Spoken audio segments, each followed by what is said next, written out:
আসসালামু আলাইকুম, সবাইকে স্বাগতম। প্রিয় শিক্ষার্থী বন্ধুরা, আজকে আমি এই যে বাইনারি থেকে অক্টাল সংখ্যা নির্ণয়ের ক্ষেত্রে এই বাইনারি সংখ্যাটির অক্টাল মান কীভাবে নির্ণয় করা যায় সহজভাবে আলোচনা করার চেষ্টা করব। তো এইখানে একটি বিষয় বলে রাখি যে বাইনারি সংখ্যা হতে অক্টাল মান দুইভাবে করা যায়। কোনো কোনো ক্ষেত্রে দেখা যায় যে এই বাইনারি সংখ্যা হতে প্রথমে দশমিকে রূপান্তর করেছে, তারপর সেই দশমিককে আবার অক্টাল করেছে। তো এটা দুই ধাপে করা যায়, কিন্তু আমি দুইবারে করব না, একবারে করতে পারবো। একবারে করার নিয়ম হচ্ছে সরাসরি এই বাইনারি থেকে অক্টাল সংখ্যায় রূপান্তর করা যায়। সেক্ষেত্রে অক্টাল যেহেতু 3 বিটের কোড, অক্টাল 3 বিটের কোড, সেজন্য এটা যেহেতু পূর্ণ সংখ্যা, ডান থেকে বাম দিকে তিনটা বিটে ভাগ করব। এই যে 1 2 3 এই 3টা বিটে আগে লিখলাম, আবার এখানে 1 2 3 এই 3টা বিট লিখব। তাহলে এইটুকু লেখা হয়ে গেছে, দুইটা 1 বাকি থাকে লিখলাম। এখন এখানে 2 বিট হয়, তাই বাম পাশে আরেকটা শূন্য দিয়ে 3 বিট তৈরি করে নিব। অর্থাৎ এখানে এই 3টা লিখেছি, এই 3টা লিখেছি, এই দুইটার বাম পাশে একটা শূন্য দিয়ে আর 3 বিট তৈরি করে নিয়েছি, 3 বিটে সাজিয়ে লিখেছি। এবার এই 3 বিট সমকক্ষ আমরা অক্টাল মান লিখব। তো অক্টাল মান লেখার জন্য আমরা এখানে একটা কোডের হেল্প নিতে পারি, যে 421 এই কোডের হেল্প নিতে পারি। তো এই কোড ধরে যদি এইটার মান বের করতে চাই, তাহলে আমরা দেখব কোথায় কোথায় 1 আছে। যে শেষের দুইটা 1, শেষের দুইটা যেহেতু 1, তাহলে 2 এর স্থলে 1 আর 1 এর স্থলে 1, তো 2 আর 1 যোগ করে এখানে 3 হবে। এখন এইটা যদি এটার সাথে মিলিয়ে দেখি, তাহলে একটা 1 মানে কি 1 এর স্থলে 1, তো এই 1 এখানে লিখব। আবার এইটা যদি এটার সাথে মিলাই, তাহলে মাঝখানে 1 মানে কি 1 যেখানে সেখানে 2 আছে, তো 2 এখানে লিখব। অর্থাৎ একটা যদি 1 থাকে, 1 যেখানে থাকবে সেটা লিখব। কিভাবে? যেমন এখানে একটা 1 শেষে আছে, তাই শেষের এই 1 লিখেছি। এখানেও একটা 1, মাঝখানে 1, তাই মাঝখানের এই 2 লিখেছি। 1 যদি প্রথমে থাকতো, তাহলে প্রথমের এই 4 এখানে লিখতাম। আর 1 যদি একাধিক হয়, তাহলে কোথায় কোথায় 1 আছে সেটা যোগ হবে। যেমন এখানে শেষের দুইটা 1, তো শেষের দুইটা যোগ। যদি প্রথম দুইটা 1 হতো, তাহলে প্রথম দুইটা যোগ করে লিখতাম। এখন তো আমরা অক্টাল মান পেয়ে গেছি। এবার একসাথে উত্তর লিখব। কিভাবে? এই যে 3 1 2 ব্র্যাকেট দিয়ে ভিত্তি হিসাবে এখানে অক্টাল সংখ্যার বেস 8 লিখব।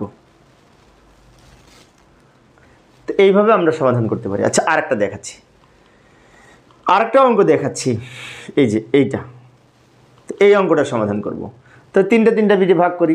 ডান দিকের এই 3 বিট আগে লিখবো। এবার একটু দ্রুত দেখাবো সময় সেভ করার জন্য।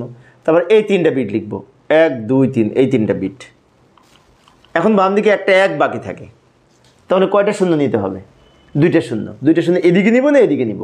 বামে 2টা শূন্য নিব, কারণ বাম দিকে শূন্য নিলে মানের কোনো পরিবর্তন হয় না। এইবার আমরা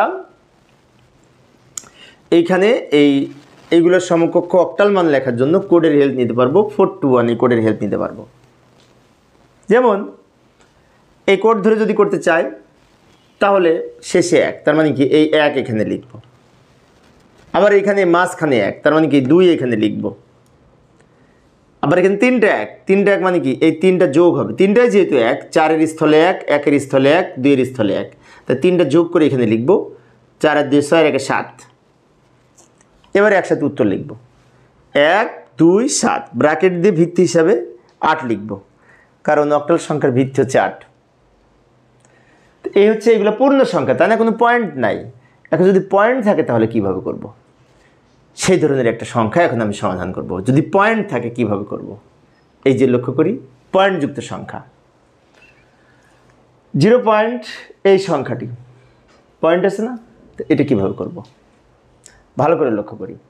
এখন একটি বিষয় বলে রাখি, এখানেও 3টা বিটে ভাগ হবে, বাট আমরা যখন পূর্ণ সংখ্যাকে ভাগ করব, তখন এদিক থেকে ভাগ করব। আর এটা যদি ভগ্নাংশ সংখ্যা, তাই এদিক থেকে ভাগ হবে। যেমন লক্ষ্য করি, 1 2 3 এই 3টা আগে লিখব। পয়েন্টটাকে দিয়ে নেব 0 পয়েন্ট, দেওয়ার পরে এই 3টা আগে লিখব। তারপরে 1 2 3 এই 3টা লিখব। তারপর 1 বাকি থাকে 1-এর ডান পাশে, তাই না? এখন ভালো করে লক্ষ্য করি, আরেকবার বলি, এই 3টা লিখলাম, এই 3টা লিখলাম। এখন একটা 1 বাকি থাকে, একটাতে তো 3 বিট হয় না, তাহলে 3 বিট করতে হবে। 3 বিট করার জন্য আমরা কি ওদিকে শূন্য নেব না এদিকে শূন্য নেব? এখন এটা যেহেতু পয়েন্টযুক্ত সংখ্যা, তার ডান সাইডে শূন্য নিতে হবে। ডান দিকে শূন্য নিতে হবে পয়েন্ট হলে। এবার আমরা সমাধান করব।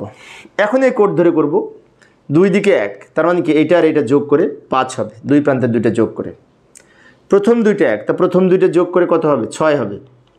আর এখানে প্রথমটা 1 মানে কি 4 হবে। এবার শেষে উত্তর লিখব, এটা একসাথে 0 পয়েন্ট দিয়ে লিখব। 0 পয়েন্ট, এই টোটাল সংখ্যাটা উত্তর হবে, বেজ হবে 8, কারণ এটি অক্টাল সংখ্যা।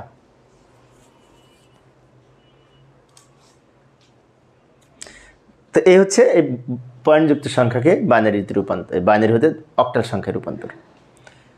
এইবার এই আরেকটা লাস্টে একটা উদাহরণ দেখাবো, যেটার মাধ্যমে পূর্ণ সংখ্যাও আছে, ভগ্নাংশ সংখ্যাও আছে। যেমন লক্ষ্য করি, এই যে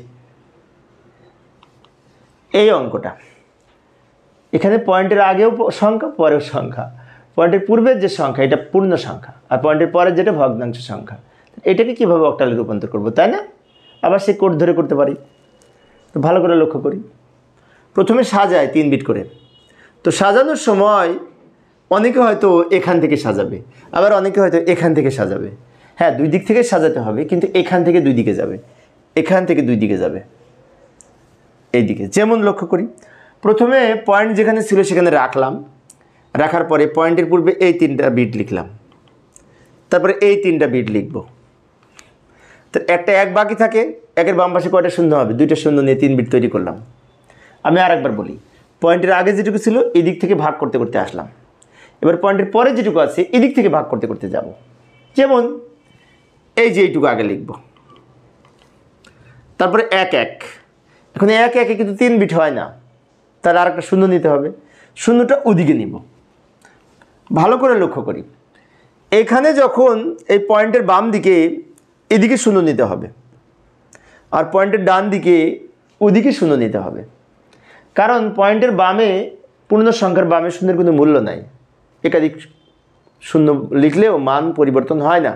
আবার পয়েন্টের পরে এদিকে লেখা যাবে না, ওইদিকে লিখতে হবে, এর লাস্টে, এদিকের লাস্ট ওদিকের লাস্ট। আচ্ছা, এখন তো আমরা এটা ধরে মান লিখতে পারি। এটার সাথে যদি এটা মিলাই, শেষে এই 1 এখানে লিখবো, কেননা শেষের 1 আছে। 2টা 1 মানে কি? প্রথমে আর শেষে, তো এইটা আর এটা যোগ করে 5 হবে। আবার এখানে প্রথম 2টা 1 মানে প্রথম 2টা যোগ করে 6 হবে। পয়েন্ট যেখানে ছিল সেখানে রাখবো, এটার মান 2 হবে। প্রথম 2টা 1 মানে কি? প্রথম 2টা যোগ করে 6 হবে। এটা তোমরা পারি, বারবার দেখাচ্ছি। এবার সবগুলো উত্তর হলে এই সংখ্যাটি হবে 156.26, বেজ 8 হবে, কারণ অক্টাল সংখ্যার বেজ হচ্ছে 8। তো এইভাবে আমরা এই বাইনারি হতে অক্টালে রূপান্তর করতে পারি। তো প্রিয় শিক্ষার্থী বন্ধুরা, এবার আমি তোমাদের বাড়ির জন্য একটি যাওয়ার আগে শেষ প্রান্তে এসে তোমাদের একটি ছোট্ট বাড়ির কাজ দিচ্ছি। উত্তর কত হবে কমেন্টসে জানানোর চেষ্টা করবে। এই যে এই অঙ্কটা,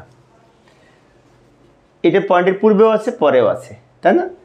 বাইনারি সংখ্যা, এইটার অক্টাল কত হবে? আমি ঠিক যেভাবে করেছি, উত্তর কত হবে সেটি কমেন্টসে জানানোর চেষ্টা করবে। আশা করি তোমরা পারবে। পরিশেষে সবাই ভালো থাকবে এবং সুস্থ থাকবে, এই কামনায় খোদা হাফেজ।